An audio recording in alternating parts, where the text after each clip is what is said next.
dois, três.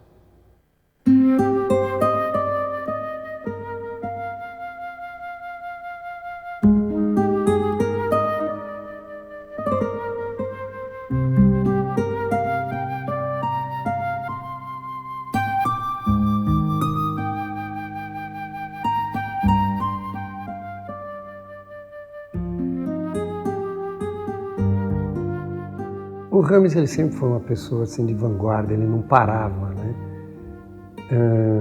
Ele estudou cenografia, fotografia, artes.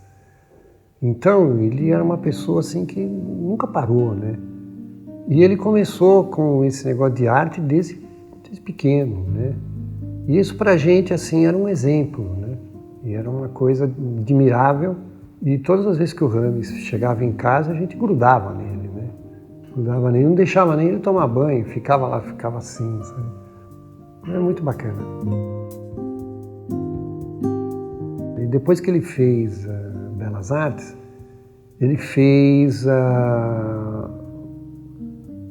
estudar anatomia no Hospital das Clínicas, né? E como ele foi estudar isso aí no Hospital das Clínicas, ele vinha com aquelas coisas, vinha com crânio humano dentro de casa para ficar estudando, né? Às vezes ele vinha com osso, coisas assim, então isso apavorava a gente, né? E chegava até a ver fantasma, por exemplo, de tanto medo que tinha, né?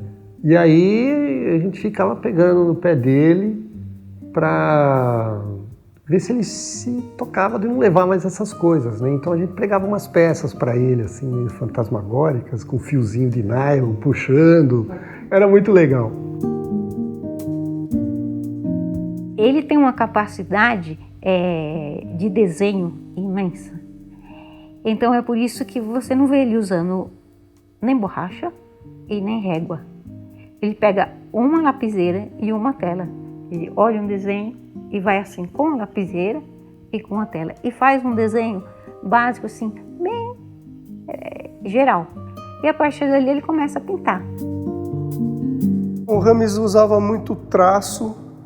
Ele sempre usou nanquim como base para reforçar. Os traços dele sempre foram muito fortes e ele sempre trabalhou a cor com aquarela, com ecoline, né?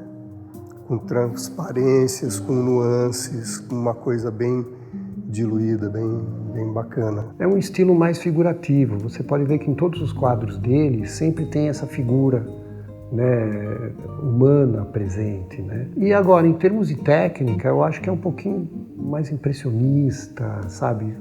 Por que também isso? Por causa da formação publicitária que a gente sempre teve, né? O Rames trabalhou também em agências de propaganda, como ilustrador, então é uma coisa que a gente acaba adquirindo e ficando com isso. Aí você vai acrescentando anatomia, o figurativo, essa técnica de pincelada meio indefinida, mas que você vê de longe que é uma obra, né? Todos eles eram muito marcantes, assim. Tinha uma marca do Rames ali, principalmente no gestual, eu acho, do desenho dele. Rames foi um cara que viajou muito, né? Ele começou naquelas pesquisas dele lá atrás, que foi em aldeias, que fez uma expedição científica na Amazônia. Foi uma outra época do Brasil. O Rames, ele acompanhou como cenógrafo, né, e fotógrafo uma expedição de uma equipe de uma televisão estrangeira. E só sei que ele foi para o Xingu também na década de 60, não tinha nada assim, sabe, de conhecido do que era do Xingu, na Amazônia. Então ele fez contato com tribos indígenas, né? Ele teve um momento dele que ele contava, que ele foi atacado por abelhas, assim, foi um negócio muito louco. Aí todo mundo, não se mexe, não se mexe. Ele ficou assim, acho que uma hora quase parado, as abelhas saíram e sobreviveu.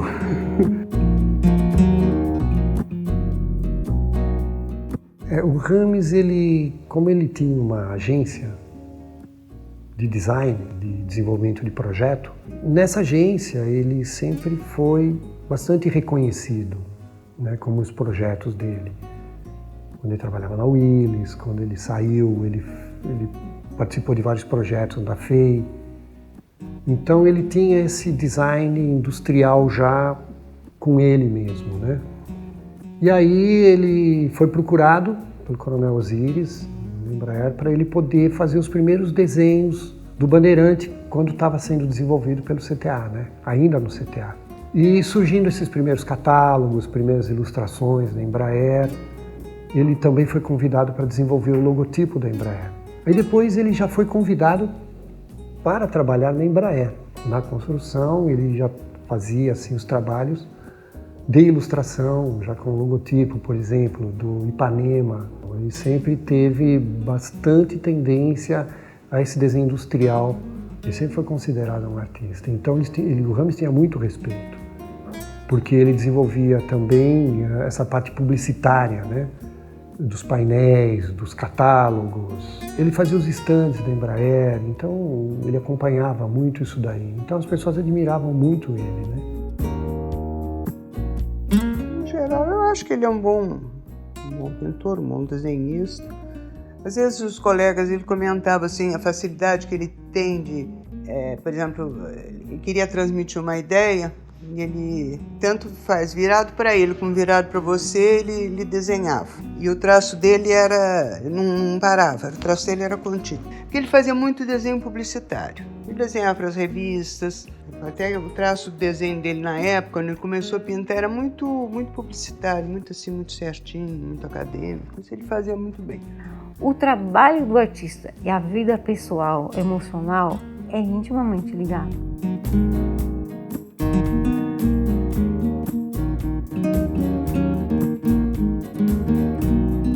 Nessas viagens que ele fazia, ele aproveitava e entrava em contato com galerias da Europa.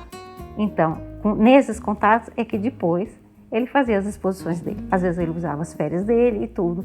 E assim ele fez contato e fez exposições na França, nos Estados Unidos. E aí ele foi para o marketing, tinha um bom salário.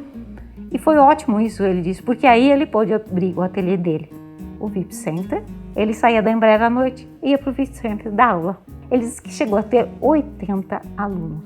E daí que ele conhece também tanta gente. Eu vejo que muita gente que ele conhece, que é mais jovem, tudo foi ex-aluno dele. Eu fui a primeira aluna, ele nem acreditava nisso, né? Ele foi uma exposição, a Embraer convidou todos os artistas para uma exposição da minha irmã, que tem uns quadros aí. Ela é artista em Brasília e eu promovi uma exposição dela aqui. E o Rames foi convidado, com a Geni. E nesse dia que eu conheci o Rames. Quando eu entrei para trabalhar na Embraer, apesar de ser um cara muito jovem, eu já tinha uma formação fotográfica legal. Meu pai era fotógrafo. E fui travando conhecimento com o Rames, a gente foi trocando figurinha e tudo, mas sempre o Rames ditando os caminhos para a gente fazer isso, né? Dentro da arte. E uma que me chamou muita atenção e que foi muito bacana, porque eu percebi que com toda a exigência, com toda a austeridade do Rames, isso foi muito importante para a minha formação, né? Principalmente lá dentro. Eu fiquei 12 anos lá dentro, trabalhando bastante tempo com o Rames. Me ajudou muito a me aprimorar. As primeiras ilustrações do Bandeirante eram uma coisa assim fabulosa. Para mim era uma coisa que eu admirava, né? Eu ficava assim fascinado com isso, tanto que eu acompanhava ele porque eu sempre quis aprender um pouquinho de desenho. No fim, só de ver ele desenhar, eu acabei aprendendo um pouquinho. Esses desenhos eram assim brilhantes, assim. Você não tinha nada físico, então você tinha que criar isso, esses primeiros desenhos, essas primeiras ilustrações. E depois os próprios desenhos dos aviões, as pinturas dos aviões também era uma coisa assim que me fascinava. Até ele chegar nas folhinhas, né? Que aí começou a criar esse estilo, né? Por exemplo, as folhinhas um pouquinho mais descontraídas. com paisagens do Brasil, e cada paisagem era um avião, e fazia muito sucesso. Isso daí me deixava sempre fascinado.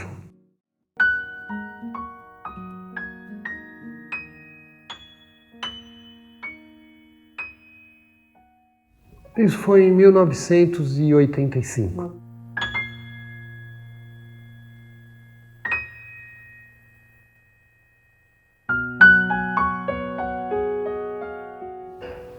Né? E, claro, né, constrangedor para todo mundo, né? Você vê alguém da família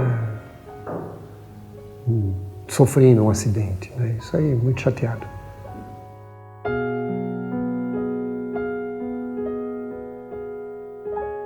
A gente estava morando em São Paulo nessa época. Fiquei sabendo da coisa, ele sofreu um acidente, depois de uma semana ele teve o derrame e aí as coisas complicaram bastante.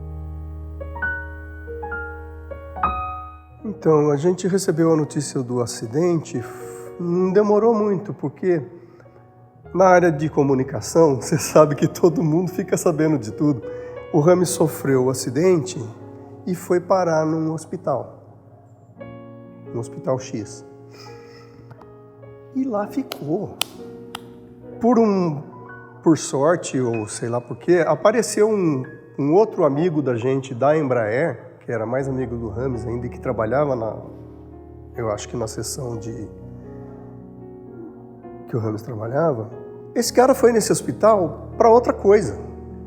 Acho que foi providência divina, porque ele entrou, ele viu o Rames no corredor, perguntou, falou, o que esse cara está fazendo aqui? Aí alguém falou para ele, não, isso aí foi um rapazinho que sofreu um acidente na Dutra e coisa e tal, porque o Rames é pequenininho, né? Sofreu um acidente na Dutra, mas ninguém sabe mas o que ele está fazendo? Aí ele está esperando para ser atendido. Aí esse cara pegou e falou, não, essa pessoa que está aqui é um diretor da Embraer. Quando eu fui visitá-lo, ele tinha sofrido um traumatismo craniano, porque o Rames estava conversando, estava lúcido, estava bacana, estava falando ainda, né? Eu acho que foi a última vez que eu falei com o Rames, assim, e ele falou comigo. O artista trabalha com a mão, né? E ele não podia mais usar a mão. Ele ficou limitado a pensar que como jamais ele poderia usar a mão direita, como era que ele ia voltar a pintar, né? Se o trabalho dele era tudo com a mão. Então ele começou a resgatar isso daí com muita força de vontade. Isso, para mim, isso é uma lição de vida, sabe? Para a pessoa nunca desistir. A arte superou isso, sim. Ele ajuda, não só ajuda, como mantém vivo, né? Você mantém vivo o seu cérebro. Você mantém viva essa arte, essa vontade de você pintar um quadro, de se expressar num quadro.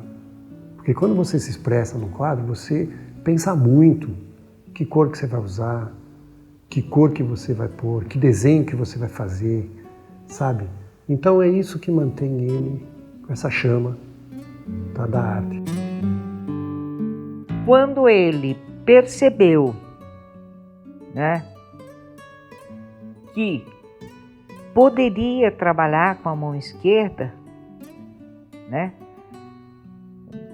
o artista que já estava dentro dele começou a renascer. E voltou dentro desse pacote com o novo Rames, com um novo pintor e uma nova pessoa completamente diferente da pessoa que era antes. Muito mais humanizado, muito mais. Não que não fosse, mas dessa vez agora ele mostrando esse lado para as pessoas. Hoje em dia, quem não conhece muito bem, vê uma tela feita com a mão esquerda, não tem muita certeza se foi feito antes ou depois do acidente. A pincelada dele foi se tornando a mesma. Foi muito interessante esse renascimento, eu acompanhar esse renascimento. Foram anos, isso eu estou dizendo assim rapidamente, mas foi demorado. A cada etapa que ia vencendo, o crescimento também e a divulgação também dele, né?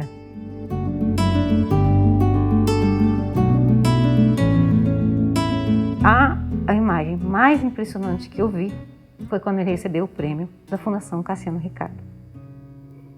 Nós estamos no teatro, ele ia receber o prêmio, e aí o Rames estava sentado do lado, aí perguntaram se ele queria falar alguma coisa, porque ele não fala, né? Então eles ficaram meio assim, ele falou, não, que sim. Aí ele pegou o troféu. Levantou assim, e fez assim pro pessoal. Aí todo mundo começou a bater palma, e começou a fazer barulho a plateia. Mas a cerimônia virou de ponta cabeça. Mas eu vi que eles ficaram assim, impressionados com como de uma cerimônia chata, pacata, ele acende.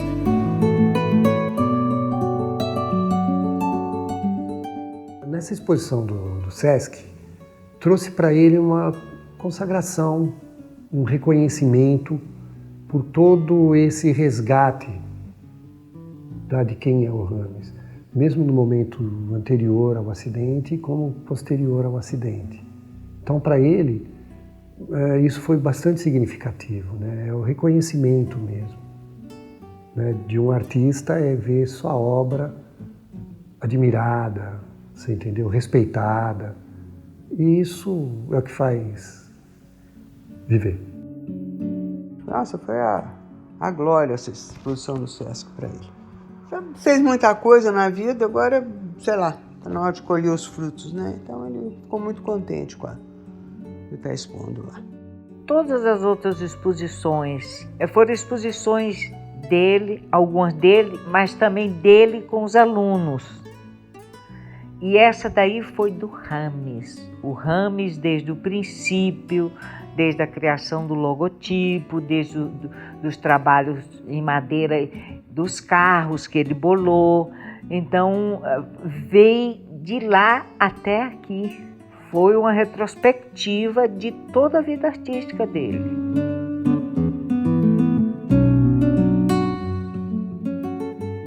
Você consegue identificar o Rames nas duas fases da vida dele como Rames, com aquela força dele? O artista falou mais alto, né? É o Rames se comunicando da forma que ele pode se comunicar. Ele é o principal sempre. Apesar de tanta gente falar por ele, né? Ele é o centro, sem sombra de dúvida. A comunicação, eu diria que é a mais intuitiva do que, assim, escrita ou falada, né? Não tem como. Mas algumas coisas eu já entendo o que o Rames quer. Por exemplo, quando ele me liga, ou às vezes eu ligo para ele, às vezes ele me liga, como é que vai tomar café, né? E o bom dia dele é assim, bom dia! Eu falo, opa, tem café. Aí ele, beleza, vamos tomar um café. Eu passo aí que horas? 8h30? Pronto, já sei que 8h30 eu passo aqui para pegar ele para tomar café. E é momentos assim inesquecíveis isso. Não tem preço que pague. A satisfação de estar perto do meu irmão, não só como artista, né? Como família.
Obrigado.